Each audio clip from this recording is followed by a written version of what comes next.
Assalamualaikum warahmatullahi wabarakatuh. Selamat siang, salam sejahtera untuk kita semua. Shalom, Om Swastiastu, Namo Buddhaya, salam kebajikan. Alhamdulillah, puji syukur kita panjatkan karena berkat rahmat Tuhan Yang Maha Esa, kita dapat berkumpul di sini dalam keadaan sehat walafiat. Perkenalkan, nama saya Hilma Nugraheni. Di sini saya sebagai MC sekaligus moderator yang akan memandu acara pada siang hari ini dengan artikel berjudul Key Audit Matters Reports in China, Their Description and Implications of Audit Quality, yang akan dibawakan oleh Mbak Fiona Vista Putri. Kepada Mbak Fiona, waktu dan tempat dipersilahkan. Oke, terima kasih banyak. Sebelumnya perkenalkan saya Fiona dari sini EBR. Di sini saya akan mempresentasikan salah satu artikel dokter yang publish di Journal of Accounting Horizon di tahun 2021. Nah, intinya penelitian ini itu bertujuan untuk menginvestigasi ya eh, apa hubungan antara key audit matters terhadap audit quality. Sebelumnya mungkin saya jelaskan key audit matters itu sendiri. Key audit matters itu adalah salah satu tambahan disclosure di dalam laporan auditor independen. Ini adalah standar terbaru yang dipublish oleh IASB di tahun 2015. Nah, standar ini tuh mengharuskan seluruh auditor itu untuk mewajibkan untuk mendisclose paragraf key audit matters itu sendiri di dalam laporan auditor. Nah, isinya itu terdiri dari isu-isu signifikan berdasarkan penilaian profesional auditor atas penilaiannya di dalam laporan keuangan klien, sehingga laporan auditor saat ini itu lebih dinilai lebih apa ya, lebih panjang dan lebih transparan karena auditor itu mendisclose dasar apa saja yang menjadikan opini di dalam laporan auditor itu. Tujuan dari Key Audit Matter sendiri itu salah satunya adalah untuk meningkatkan nilai transparansi dan komunikasi di dalam suatu laporan auditor itu sendiri. Nah, penelitian ini itu menggunakan setting Cina untuk menguji hal tersebut.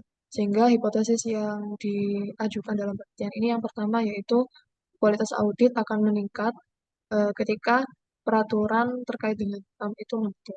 Yang kedua yaitu kan disclosure karakteristik itu berhubungan dengan audit quality. Oke, saya lanjutkan terkait sampel penelitian yang digunakan dalam artikel ini itu sebanyak 3.404 perusahaan di Cina dan jumlah observasi keseluruhannya yaitu 7.153. Nah, di Cina sendiri itu perusahaan itu terbagi dua, yaitu AH dan non-AH. Nah, peraturan KAM sendiri di Cina itu diwajibkan terlebih dahulu untuk perusahaan yang AH. Sementara yang non-AH itu di tahun selanjutnya, yaitu di tahun 2017. Nah, ini adalah distribusi sampel, yaitu sebanyak 3.404 perusahaan yang terdiri dari berbagai industri, jenis industri di Cina. Lalu langsung aja di panel B ini dapat dilihat ya bahwa dari banyaknya topik yang diungkapkan auditor atau isu signifikan yang diungkapkan auditor di dalam paragraf KAM, itu ternyata revenue recognition itu menjadi topik paling eh, the most commonly reported ya di dalam key audit matters di negara Cina. Lalu dilanjutkan dengan account receivable allowance, goodwill impairment, dan seterusnya. Lalu di dalam apa ya mengungkapkan KAM, auditor itu juga mengungkapkan alasan mengapa dia mengungkapkan isu tersebut.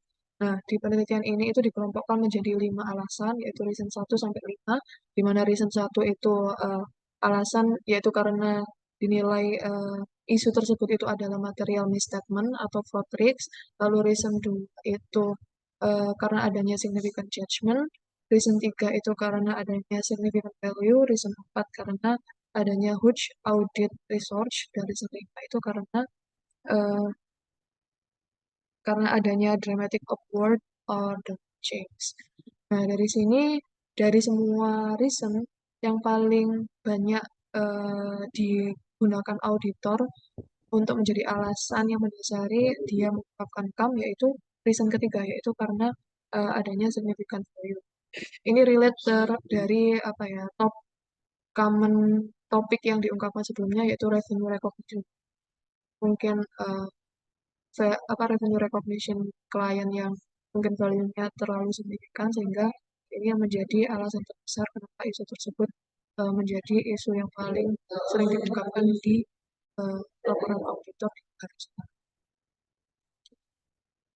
Nah, selanjutnya ini adalah apa ya, description statistik dari CAM itu sendiri, di penelitian ini kan CAM karakteristik itu diukur, diproksikan dengan beberapa, salah satunya yaitu seperti specificity, similarity, readability, dan specificity ini adalah seberapa spesifik auditor itu mengungkapkan CAM. Lalu similarity ini adalah skor similarity atau skor kesamaan di paragraf CAM itu sendiri, lalu readability dan panjang. Nah, di dalam CAM itu sendiri eh, itu ada beberapa section ya, eh, yaitu CAM description dan CAM audit procedure. Nah, di sini di penelitian ini itu disendirikan untuk statis untuk statistik deskripsinya. Untuk CAM description ini ada di panel A, eh, lalu di panel B ini adalah khusus untuk CAM audit procedure. Dan di panel C ini lebih ke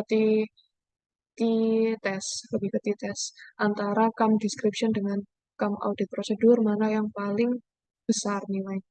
Di sini untuk specificity satu sendiri itu ternyata lebih besar di CAM audit procedure. Nah, specificity satu sendiri ini itu terkait dengan seberapa spesifik auditor itu mengungkapkan tanggal, percentage atau nilai tertentu di dalam laporan audit di dalam paragraf. Lalu untuk specificity 2 itu terkait dengan seberapa spesifik auditor itu menyebutkan nama-nama organisasi tertentu di dalam paragraf CAM. Ternyata yang lebih besar adalah di paragraf bagian CAM yang description dan seterusnya. Nah, ini adalah summary statistik dari keseluruhan variabel yang digunakan dalam penelitian ini. Nah, audit quality di penelitian ini itu diproksikan dengan 5 variabel, yaitu discretionary accrual, SP, BL, opinion, dan audit fee. Nah, mungkin lebih jelasnya nanti ya. Lalu untuk CAM karakteristik sendiri itu diproksikan dengan CAM number, specificity, similarity, readability, length, reason 1 sampai 5. Nah, CAM number sendiri itu adalah jumlah banyaknya CAM atau isu spesifik yang diungkapkan dalam paragraf CAM oleh auditor. Lalu specificity itu seberapa spesifik eh, auditor itu mengungkapkan paragraf CAM. Lalu similarity ini adalah skor kesamaan bahasa di dalam paragraf CAM. Lalu readability ini tingkat keterbacaan dari paragraf CAM. Length ini adalah panjang kata dan kalimat di paragraf CAM. Lalu reason ini adalah dummy dari alasan auditor untuk mengungkapkan CAM itu apakah reason 1 sampai itu. Nah, ini langsung saja lanjut ke hasil. Nah, di sini kan dapat dilihat ya bahwa tabel 7 ini menyajikan pre versus post regression on audit quality. Jadi, post ini adalah dummy satu ketika eh, perusahaan ketika ketika perusahaan itu menerima CAM setelah peraturan penetapan CAM ditetapkan. Di mana di Cina sendiri itu penetapan awalnya itu di tahun 2016. Jadi pos ini adalah dummy satu ketika tahun 2017, yaitu setelah 1 tahun setelah peraturan CAM ini ditetapkan. Nah, di sini ditemukan terbukti bahwa ternyata setelah peraturan CAM ini ditetapkan untuk keseluruhan perusahaan, yaitu AH maupun AH, karena pada awal 2016 itu sebenarnya eh, peraturan CAM itu masih diperuntukkan khusus untuk perusahaan AH di Cina. Nah, untuk tahun 2017 itu sudah keseluruhan perusahaan itu diwajibkan untuk menerima eh, apa laporan auditor yang mengandung key audit matters. Nah, di sini terbukti ternyata pos apa setelah peraturan di tahun 2017 itu eh, eh, apa ya meningkatkan kualitas audit. Di sini eh, berhubungan negatif signifikan dengan discretionary accrual, SP, BL, tetapi berhubungan positif signifikan dengan P dan T. Di mana kenapa kok ketika hubungannya negatif malah tingkat kualitas auditnya tinggi karena discretionary accrual di sini itu mengindikasikan tingkat earnings management. Jadi ketika DA-nya itu semakin tinggi, artinya semakin earnings management, artinya eh, kualitas auditnya semakin rendah. Nah, makanya ketika hubungan pos dengan DA ini negatif signifikan, ya, eh, menandakan bahwa peraturan KAM itu berhubungan positif dengan audit quality. Sementara SP sendiri ini diukur dengan apa ya dummy eh, perusahaan yang mereport ROE di atas 0 sampai 0,01. Nah, SP sendiri itu apa interpretasinya hampir mirip dengan DA yaitu yang mengindikasikan bahwa eh, lebih ke apa ya terlalu melebihkan ROE di di perusahaan tersebut sehingga mengindikasikan earning management. Begitu juga dengan BL. BL sendiri itu adalah jumlah dari investasi net income, lalu profit from other operation, dan non-operating income dibagi dengan total aset. BL sendiri itu menginterpretasikan apa ya, perusahaan itu melebih-lebihkan pendapatannya, sehingga lebih cenderung ke kayak mengindikasikan earning management juga sih. Jadi DASPBL ini hubungannya dengan audit quality ini terbalik. Makanya ketika ditemukan pos ini berhubungan negatif signifikan dengan discretionary accrual, SP dan PL ini menunjukkan bahwa kualitas auditnya itu semakin meningkat. Sementara OP ini sendiri adalah opinion dan audit fee adalah audit fee. Nah, selanjutnya ini adalah eh, endogenity test yang dilakukan dalam penelitian ini menggunakan DIDPSM. Dapat dilihat bahwa hasilnya mungkin tidak terlalu konsisten, ya yang OP saja yang konsisten yaitu menunjukkan hubungan positif signifikan. Tetapi ketika diinteraksikan dengan perusahaan AHA, jadi ini perusahaan yang AHA saja itu diinteraksikan dengan dummy cost, ini menunjukkan hubungan yang eh, konsisten dengan hasil yang sebelumnya. Jadi berarti perusahaan AHA ini lebih apa ya memberikan kualitas audit yang lebih, auditornya itu lebih memberikan kualitas audit yang lebih ke perusahaan AHA ketika setelah keseluruhan perusahaan di Cina itu mengadopsi eh, CAM. Nah, selanjutnya ini adalah regresi untuk eh, CAM karakteristik terhadap audit quality. Nah, di sini dapat dilihat bahwa semakin banyak CAM yang diungkapkan dalam laporan audit klien, maka semakin tinggi earning management yang dilakukan oleh perusahaan. Nah, ini hasilnya ya make sense ya. Berarti karena perusahaan semakin mengungkapkan earning management, artinya eh, kualitas auditnya itu cukup rendah. Nah, makanya CAM ini yang diungkapkan oleh auditor itu semakin banyak. Lalu di sini ketika readability-nya dari CAM itu sendiri tinggi, maka ini berubah positif signifikan di SP. Dan ketika skor similarity-nya dari CAM ini cukup tinggi, ini malah menurunkan BL dan seterusnya. Nah, ini adalah additional analysis dalam pertanyaan ini dengan subsampel berdasarkan state-owned enterprise dengan non-state-owned enterprise. Nah, dari hasil yang tertera di sini ya, eh, dapat dilihat bahwa semakin banyak tambang hubungannya dengan eh, peningkatan kualitas audit ini lebih ke lebih lebih ke non non state owned enterprise seperti itu. Hal ini dibuktikan dengan adanya hubungan signifikan di sampel yang non SOE. Oke, mungkin cukup sekian untuk pembahasan artikel kali ini. Mungkin ada pertanyaan. Baik, terima kasih Mbak Fiona atas pemaparan materinya. Sekarang kita beralih ke sesi berikutnya, yaitu sesi diskusi atau tanya jawab.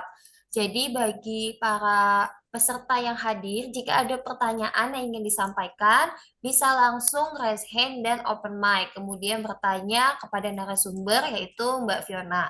Atau jika terdapat kendala, bisa juga menuliskan pertanyaan melalui kolom chat yang ada di Zoom meeting. Dan juga apabila ingin berdiskusi, misalnya itu juga dipersilahkan.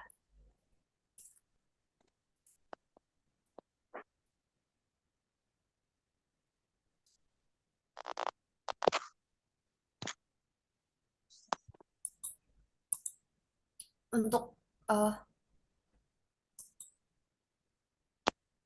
baik, di sini ada satu pertanyaan dari Bapak Muhammad Ihsan Seragar.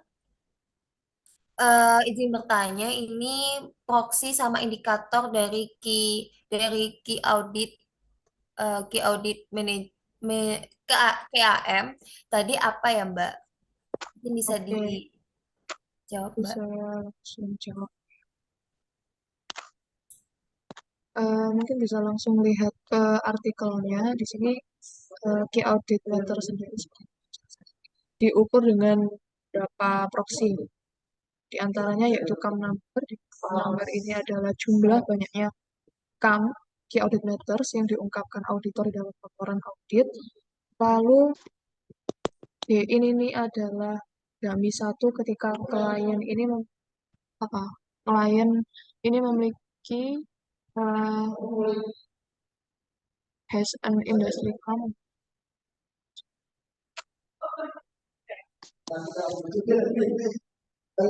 Ya, itu. Lalu saya kurang paham tentang variabel D-in dan end-in ini, mungkin lanjut ke reason. Kalau reason sendiri ini adalah alasan kenapa dummy satu ketika auditor itu eh, menyebutkan alasan spesifik alasan 1 sampai 5, di mana alasannya itu sebentar juga alasannya itu alasan 1 sampai 5, di mana alasan satu itu ketika misstatement atau fraud risk, lalu alasan kedua itu auditor mengungkapkan CAM karena adanya judgment dan estimasi tertentu, lalu alasan ketiga ini karena adanya significant value, alasan keempat karena adanya resource audit yang besar, lalu alasan kelima ini karena adanya dramatic upward dan atau downward terlalu besar. Lalu selanjutnya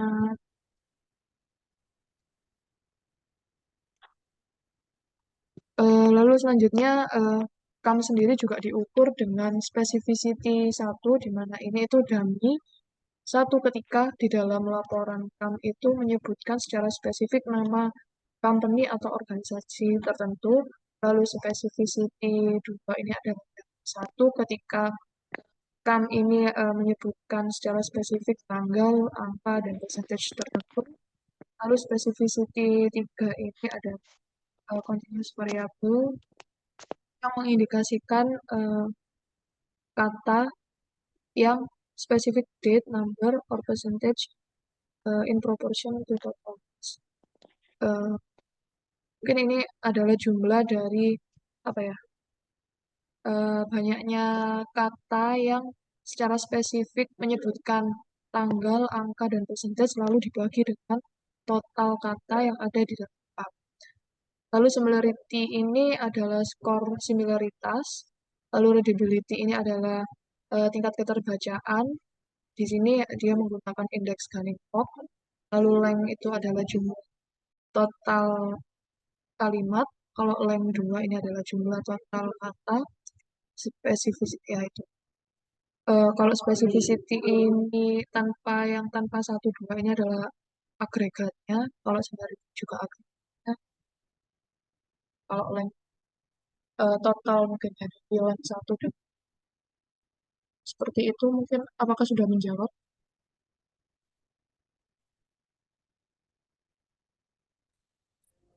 Baik, untuk Bapak Muhammad Ihsan Siregar, apakah tadi sudah menjawab? Oh ya, baik.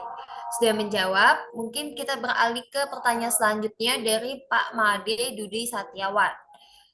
Eh, izin bertanya, pengaruh Key Audit Matters Number ke Audit Quality atau FR Quality itu apa? Kemudian dilanjutkan Pak Dudi bilang argumennya Key Audit Matters itu merupakan bentuk transparansi dan kemampuan auditor. Oh, ini menjelaskan yang tadi. Ya. Mungkin pertanyaannya berarti dari Pak Dudi adalah Key Audit Key Audit Eh, Matters Number itu pengaruhnya apa ke audit quality ya, atau jadi quality? izin langsung menjawab, Mbak. Jadi di penelitian ini tuh fokus untuk menguji hubungan antara KAM ke audit quality, bukan ke FR quality ya. Jadi, tapi beberapa proksinya tadi mengindikasikan seperti discretionary accrual, lalu SP dan TL itu juga sebenarnya bisa diproksikan sebagai FR quality sih. Tapi di sini argumen yang dibangun oleh peneliti itu lebih ke audit quality seperti itu. Kalau sepemahaman saya.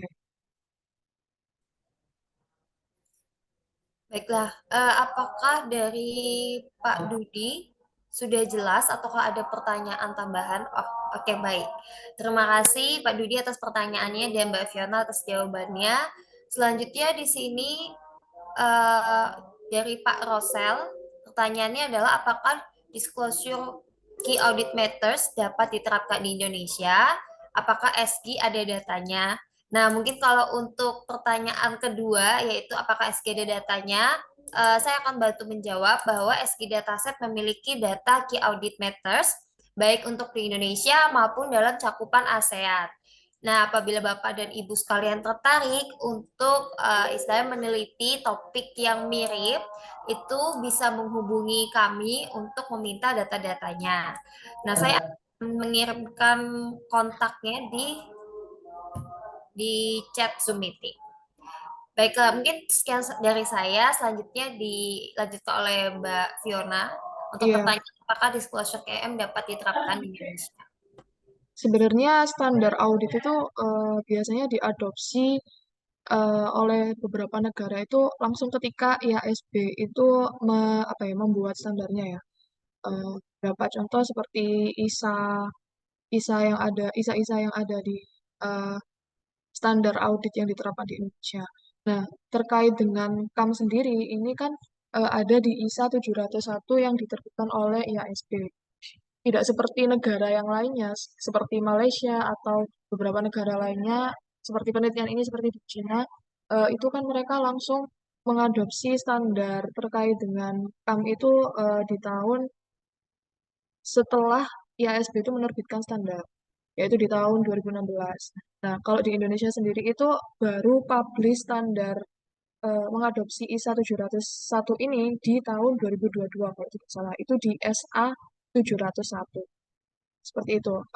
Dan apakah ini, kalau pertanyaannya Bapak tadi, apakah ini bisa diterapkan di Indonesia? Sangat bisa diterapkan, tetapi tergantung standarnya itu dimulai kapan. Kalau di Indonesia sendiri itu ternyata baru diadopsi itu di tahun 2022.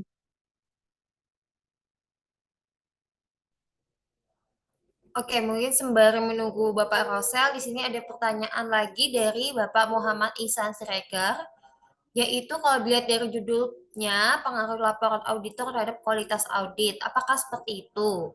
Dilihat dari proyeksi yang Mbak jelaskan tadi. Iya, kalau dari yang saya pahami dari artikel ini, benar kata Pak Muhammad Ihsan ini bahwa fokus dari penelitian itu untuk menguji KAM terhadap kualitas audit yang diproksikan dengan tadi audit fee, discretionary accrual, dan beberapa proksi lainnya.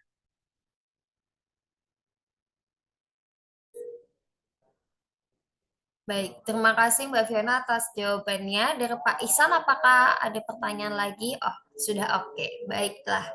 Kalau begitu, dari peserta lainnya, apakah ada yang ingin ditanyakan mengenai topik artikel siang hari ini?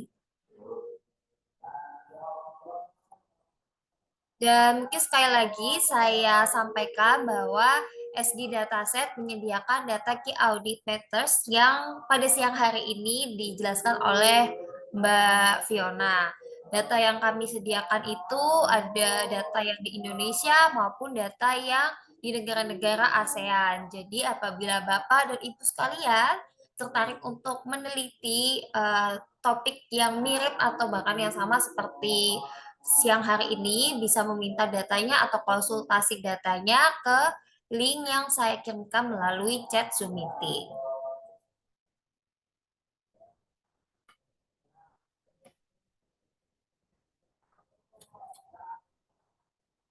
Baik, Pak Rosa, terima kasih juga atas pertanyaannya.